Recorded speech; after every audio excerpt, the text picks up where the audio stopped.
Mr. Aghi, thank you very much for joining us live here just ahead of the Trump inauguration for the second time, happening this time in the US Capitol. So the first very obvious question to you is on the India-US relations. I read you wrote about the two hiccups that could be roadblocks in the next few months. One is, of course, the trade negotiations taking place, and secondly, immigration. What are your thoughts?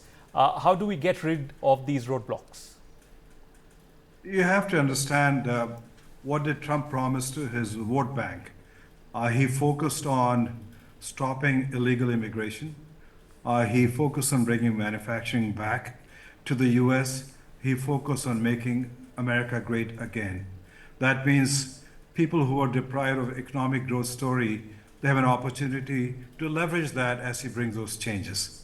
Now, the culprit is more of international communities, especially China, and up to a certain extent, countries which have trade surplus with India, with US.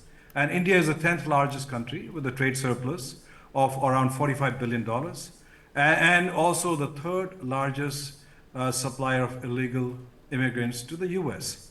So keeping that in mind, I think it's important to understand the immediate focus today, as soon as he becomes the president next hour, there will be executive orders focus on closing the border on the south, focus on rounding up illegal immigrants, and basically put them in encampment, find a way to get them out of the country.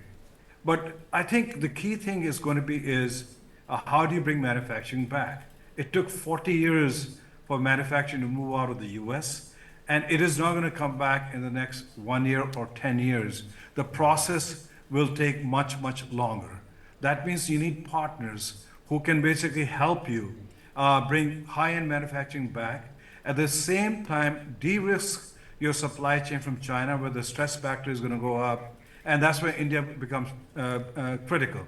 So to answer your question, I think it's important that India work proactively, and as I understand they are, focus on managing the illegal Indians in the US, and at the same time bringing the trade surplus down much, much lower, and looking at how do you increase the trade between the two countries.